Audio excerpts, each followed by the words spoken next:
Voices Beyond Pages. This is The Night Lord's Omnibus by Aaron Dembski-Bowden.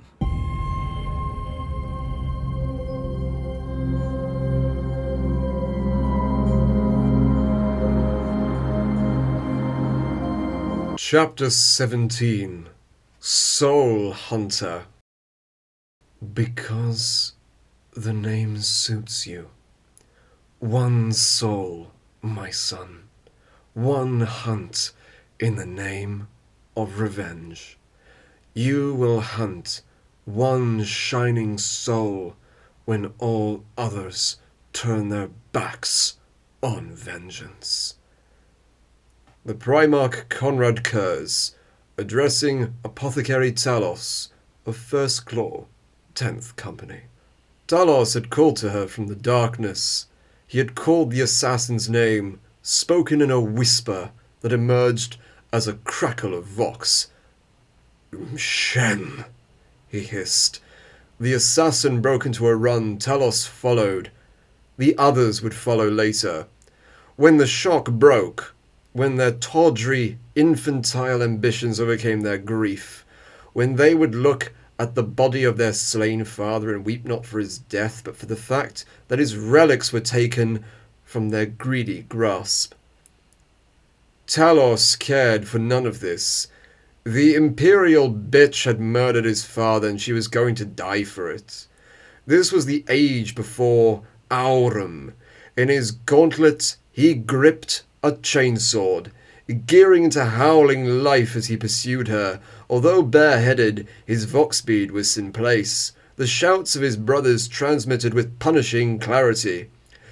"Does he hunt her? Brother, do not do this! You defy the father's last wishes!" Talos let them rant and rage. The hunter had no concern for anything beyond his prey. Bolts streaked past her as he fired, and she dodged in blurs of dark lightning. Each bang was a storm's echo within the black halls of the Night Haunter's palace on Sogalsa. The assassin dared a laugh, and she well might. What was alone Astartes to a trained agent of the Imperial Calidus Temple? Nothing. Less than nothing. She ducked and weaved and flipped over the bolts. Outpaced with ease, Talos cursed as he slowed to a halt and melted back into the shadows. The hunt was not over. Imshen licked her lips to moisten them. The air of Sogalsa was bitter and dry, in effect only magnified by the stilted air within this palace of the damned. Her fingers curled in the hair of her slain prey. The head of the traitor Primarch clutched hard in her grip. Drip, drip, drip. She was painting the onyx floor with trickles of blood from the severed neck. The blood scent was cloying and too rich, like powerful spices. This was the holy blood of the Emperor, soured into rancidity by corruption and evil. Imshen resisted the urge to cast the grisly trophy away. Evidence. She needed evidence that the deed was done. It was strange. The Primarch's genetic inhumanity was revealed once more even in death. The severed head had taken several minutes to start bleeding. Clotting agents within the blood were finally breaking down, releasing this dark trickle. She could have simply taken the artifacts he wore, such as his simple crown circlet, the silver blade sheathed on his back, or the cloak of black feathers draped across his shoulders. But these relics, while valuable, could be stolen from the living as well as the dead. She needed overwhelming evidence to cast before her superiors, in the form of the dead god's head. The assassin had all she would require on that score. The artifacts she had taken were for her personal honor, not just the honor of her temple. And oh, how they would praise her for this. Imshen's picked link back to her ship's data recorders, while scarcely reliable over such a distance, was gone now. She had felt her die as she leapt at the Night Haunter, and that too reeked of the most poetic corruption. The timing of such severance, something about this place, it made no sense. Her memory was as close to eidetic as the human mind allowed, yet still she was lost. These black and bone-lined corridors, how they shifted and weaved. Sound carried strangely here. Sometimes it carried not at all. The wall next to her head exploded in a shower of debris. She was already moving, already leaping to the side and falling back into her sprint with infinite grace. She was Calidus. She was the most murderous art rendered into human form. On and on she ran. Constantly she passed Astartes in their outdated Mark III and newer Mark IV warplates. At the sight of her, these warriors would freeze. Some trembled with the suppressed urge to draw weapons and meet her in combat. She felt their bloodthirst as an overwhelming presence in the air.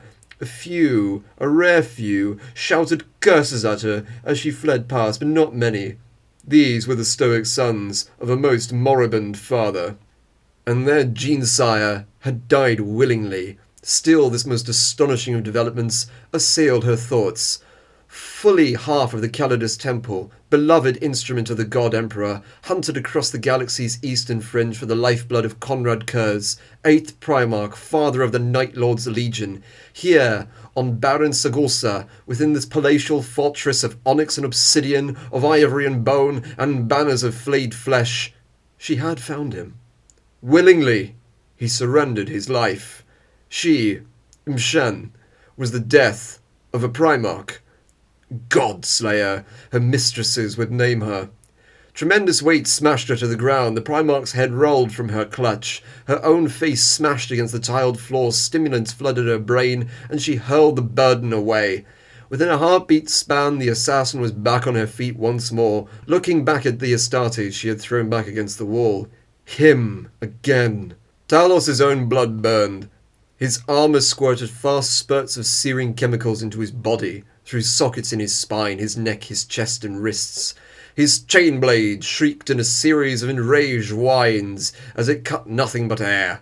The assassin weaved aside from each blow, seeming barely to move, her body slipping into the minimal amount of movement necessary to dodge each swing.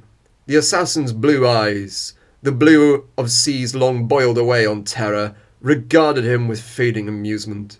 She had nothing to say to him and no reason to fear him, Astartes or otherwise. She was an imperial assassin. She was the limit of human Talos' blade nicked her black weave armor, slashing a cut in the skin over her bicep. Eyes wide in alarm, she made a diving roll to the side, grabbed the trailing black hair of the Primarch's head, and sprinted away faster than any Astartes could hope to follow. Talos watched her go. The voices of his brothers were heated in his ear. Even his brothers within First Claw railed at him for this most disrespectful of disobediences. "The Haunter chose this fate," Vandred screamed. "Talos, this was his final wish," Syrian implored him. "She must escape back to Terra." Talos moved back into the shadows, a crooked smile on his face. His vox-links screamed in 100 tinny voices, others now joining the raging arguments. The sons of Nighthaunter had recovered their desperate ambitions quickly enough. Archibus, Halisker, Sahal, and the others. The other captains, the other chosen. Talos heard them whining and raging in his ears, and he found himself smiling at their furious and helpless disbelief. "She has taken his signet ring," one stormed. "His crown," another wailed like a lost child. "Our father had not foreseen this," one of them said. And then the ultimate hypocrisy. They demanded the entire legion do now for greed what they had been cursing Talos for attempting in the name of vengeance. "She must be slain for this," they cried. "She has transgressed against us all." The names of Legion relics stolen from their rightful inheritors was a litany Talos had no desire to listen to. He tuned out their voices so suddenly full of righteous indignation. How soon his brethren turned from faith and love in their gene-sire to grave doubts. The very same moment they realized the assassin had stolen weapons and relics they believed were theirs to inherit. Such greed, such pathetic, disgusting greed. Talos despised them all in that moment. Never before had the sickening ambition of his corruptible brothers been shown so clearly, and so was born the hatred that would never heal. The assassin escaped the palace, and did so with apparent ease. The Night Lords took their ships, ragtag gatherings of claws and companies racing to their Thunderhawks to return to their vessels in orbit. The entire Night Lord fleet ringed the world of Sagulsa, and they gave chase in unprecedented force. 4 vessels pulled ahead of the others. These were Hunter's Premonition of 3rd and 11th Companies, Umbrea Insidior of 1st Company, the Silent Prince of 4th and 7th Companies, and the Covenant of Blood of 10th Company. The assassin's ship, no matter how sleek and fast and exquisitely wrought it was, stood no chance at all, as it powered away from the dark orb of Sagulsa. The pursuing cruisers lanced in its wake, weapons roaring at their quarry's essential systems. She fell from the warp, powerless and crippled, dead in space. Boarding pods spat from all 4 Astartes vessels, crashing home and locking fast in the metal flesh of the Imperial ship. The hunters bit into their prey, each one desperate to be the first to taste blood, and with it, victory. On board the assassin's ship, Talos ran with the other hunters in his pack. Menials, mortals, servitors, all fell before the howling Night Lords as they flooded the decks from 100 hull breaches. It was to be a day forever imprinted in the annals of Legion history, as well as one held in the hearts of every Astartes present in the moment of denied vindication. As the hunters found her, squads from 1st Company claiming that honour, a fresh anger broke out across the Voxnet. Talos stood in the charnel pit of the crew habitation quarters, surrounded by brothers from the 10th and the ruined meat of so many mortal crew members. Blood painted the walls, the floor, and the dark fronts of their armour plating. Not a soul would survive the culling of the murderer's ship. At first, the reports had difficulty filtering through to the Astartes engaged in the hunt on board. Their blood was up, and the alerts were lost within the chaos of howling voices taking hold of the Vox channels. Talos was one of the first to hear. He powered down his chainsword, tilting his head as he listened carefully. How can this be? We are under attack, he voxed to the others in proximity, his voice calm, cold, but edged with the taint of disbelief. We are under attack by the Eldar. In the centuries to come, the warriors of the 8th Legion would argue over the exact nature of the Xenos ambush. Riding from their unknowable pathways through the void, wraith-like Eldar ships ghosted around the embattled Night Lord's vessels, alien weapons bringing light to the blackness, cutting into yielding shields without mercy. Some claim the assault was to claim the relics of the Primarch, just as the assassin had. Others argue that an alien race would have no need of such treasures, and it was either indecipherable Xenos reasoning, or merely a night of ill fortune conspired by fate that brought the fleets into contact at such a moment. Umbrea Insidior would be lost, and with it the betrayer, Sahal. The Silent Prince would suffer devastating damage, but ultimately the Xenos fleet would be annihilated. Yet few of the Legion claimed any satisfaction in the hollow triumph won that night. During the evacuation, Eldar warriors materialized in the hallways of the assassin's ship, manifesting before the packs of enraged Night Lords, to be cut down before they were free of the shimmering smears that marked the aftermath of alien teleportation technology. First Claw, along with the other squads on board, fought their way back to their boarding pods. Whatever they've come for, Syrian voxed as he cut the head from an Eldar female even as she appeared, they want it badly. Back to the ship! Captain Malkarian was shouting over the disorderly fighting retreats. Back to the Covenant! The vox was no clearer now. Jubilant cries clashed with the calls for withdrawal and hateful curses levelled at the aliens. Somewhere in the verbal melee, Talos could hear the victorious shrieks of Captain Sahal and the fevered raging of First Company. Something was wrong, he could hear it in their voices. He slowed in his stride, falling behind the rest of his claw, his attention pouring into the myriad cries and conflicting reports coming over the vox. A pattern emerged soon enough. Captain Sahal had claimed one of the Night Haunter's relics, and immediately fled. He was taking Umbria Insidior away from the fleet, breaking formation and trying to run from the Eldar. He had abandoned First Company. Talos swallowed. Had he heard that right? Had one of the Legion's most respected commanders left his own warriors to die at the hands of the Eldar? Talos stopped dead in his tracks, the corridor silent now that the rest of his squad had raced so far ahead.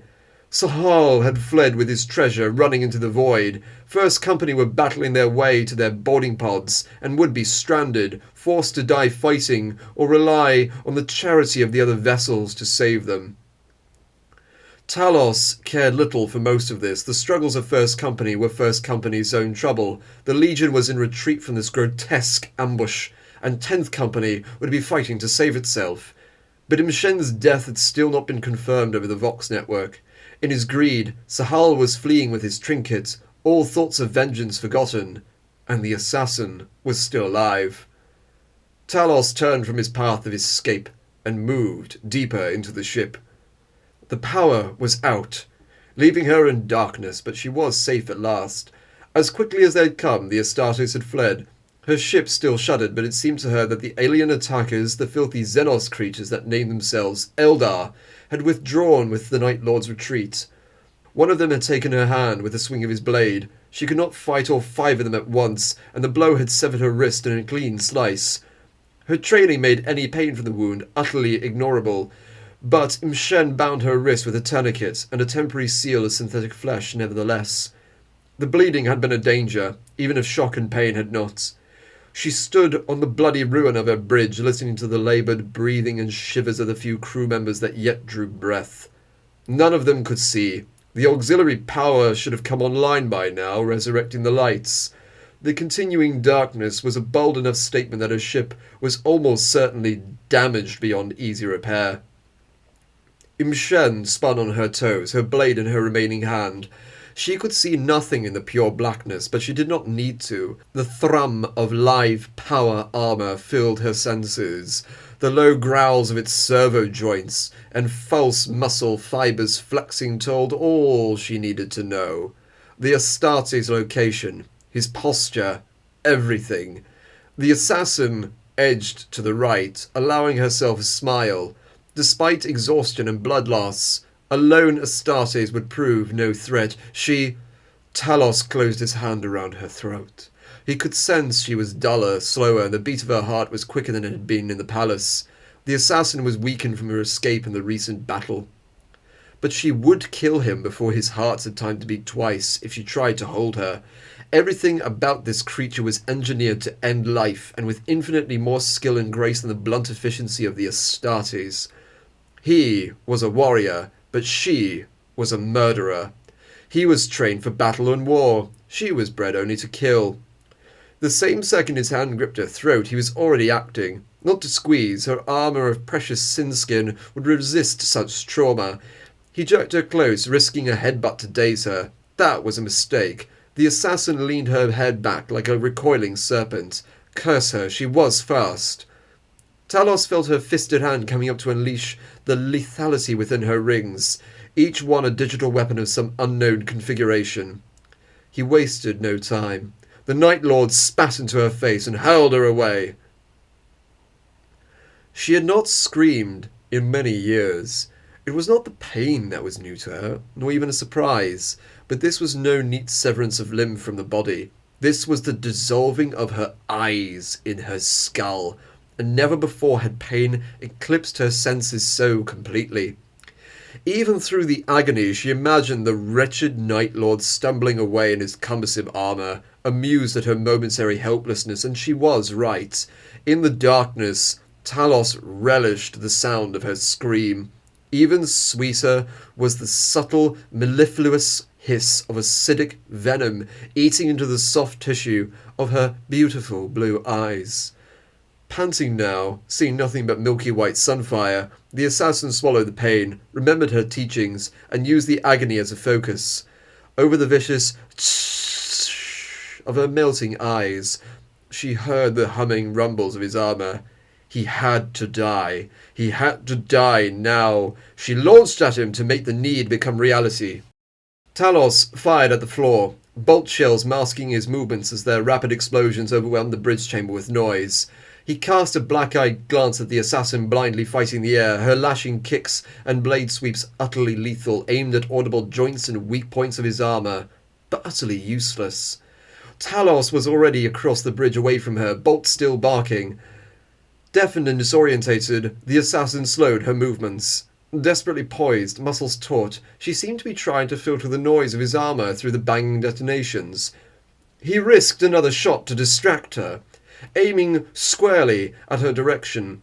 She weaved a minimal amount, just as he had in the palace, and the bolt went wide. Talos breathed out a curse as however she sought to sense him succeeded perfectly. The assassin turned to face him and started running with his free hand. He slammed on his helm. The Night Lord was a fool. Every explosion ringing from the floor betrayed the shell's point of origin. It was a complex matter of rigid concentration and training, and Imshen was slowed by the pain she struggled to overcome. That was why triangulating his location took almost 4 entire seconds, an aid to her preternatural senses. Bolts started tearing directly at her, which confirmed her belief that the Astartes was a fool.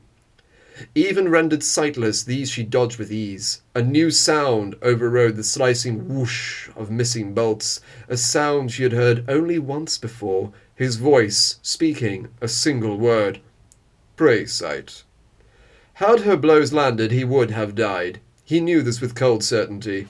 Assassins, those from the Imperial-sanctioned temples, were already legends in the young Imperium. Her remaining hand would have thrust blade-like and steel-hard into the joints of his armor, crushing nerves and perhaps even breaking the enhanced bone of an Astartes warrior's skeleton. From there, his death would have taken mere moments. The pain he had inflicted would be repaid tenfold. None of her blows landed because she made no attempt to strike him. As the blur of dull thermal movement came charging towards him, as every bolt he fired was dodged with ease, Talos filled his 3 lungs with the blood-rich air of her wrecked bridge. As deep and echoing as the first thunderclap of a breaking storm, he roared his hatred at her. Within a Calidus assassin, training and instinct met in honed focus fusion. That fusion split within Imshen as she lost the second of her senses. The depriving assault hit as hard and fast as the first. A moment of ear-splitting pain lanced through to the core of her mind, shaking her hearing, and all was suddenly silent. She had no idea if the Night Lord was still screaming, or had fallen quiet after detecting his triumph. Her senses were killed. She felt only the air shaking around her as her enemy moved again, and as bolts slashed past. Blinded, deafened, clutching a shimmering blade that had taken the head of a fallen god, she twisted in her sprint and leapt at where she was certain the Astartes must be. Her estimation was, as always, perfect. Talos held her with the gentleness of a lover. "My father told me of this night," he whispered to her, "and I never believed him. I never believed that I would disobey him. Until you came into our home and took him away from us." Imshen never heard his words. She would never hear anything again in her life, which was now measured in seconds. The assassin dropped her blade as her gloved fingers uncurled, almost against her will. She felt the heavy weapon thump against her foot. Strengthless arms would not move. Trembling fingers couldn't crook to fire digital weapons within the ornate rings. Painkillers choked her veins with no effect beyond an irritating tickler sensation. Her stomach was aflame. It hurt even more than the hissing holes where her eyes had been. Some violation, some iron-hard presence pressed her in place, transfixing her torso. She guessed correctly what it was. The Night Lord's chainsword. He had impaled her on his blade. A dim, fading part of her mind tried to assess this damage, but the brutal and inhuman edge to her consciousness overrode a life of combat narcotics and relentless training. She was dying. She would be dead within moments. "Godslayer," she said to him, never hearing her own words. "That is how I will be remembered. Talos blinked stinging tears from his eyes. His thumb edged closer to the chainsword's activation rune. Threat. Threat. Threat. The warning runes flickered. Talos blink-clicked them away, clearing his red visor display of all but the assassin's masked face and her hollow, bleeding eye sockets. "Away, Dominus Nox," he whispered, and gunned the impaling chainsword into life. He drifted for 16 hours, alone, in one of the boarding pods left by the ravaged survivors of First Company. In the absolute silence, he had only his grief and satisfaction to pass the time. They did so admirably. When his brothers found him, when the pod was brought aboard the Covenant of Blood as it returned to seek survivors and salvage, Talos was still sitting in one of the pod's thrones, his armour spotted with dried blood. The pod's doors opened into ramps, and Talos looked out into the Covenant's starboard launch bay. First Claw stood watching him, their weapons raised. "She is dead," he told them, and rose to his feet, movement sluggish and weary. His chainsword's teeth were clogged with dark chewed meat and shards of bone. Before leaving her vessel, she had sawn her into nothing more than gobbets of biological matter, venting his final frustrations on her remains. In the darkness of the bridge, the surviving mortal crew members heard everything, with only their fearful imaginations to provide the imagery. "Talos!" Captain Malkarian. The war sage approached slowly. "Brother!" Talos raised his head with equal slowness. "She killed our father," he said in a crackle of vox. "I know, brother. We all know. Come, we must deal with the aftermath." "The Haunter said I would do this." Talos looked at the gore-caked blade. "I did not believe him. Not until I felt the rage of her presence in our palace." "It is over," said Malkarian. "Come, Talos." "It will never be over." Talos dropped the blade to the ground with a crash. "But at least now I know why he named me as he did. One soul," he said. "You will hunt one shining soul, while all others turn their backs on vengeance. Brother, come. If you touch me, Malkarian, I will kill you next. Leave me. I am going to my chambers. I need to think." Talos left his weapons where they lay. Primus would gather them. "As you wish," the war sage said. "Soul Hunter." "Soul Hunter." Talos chuckled in response, the sound laced with bitterness. "I believe I could get used to that."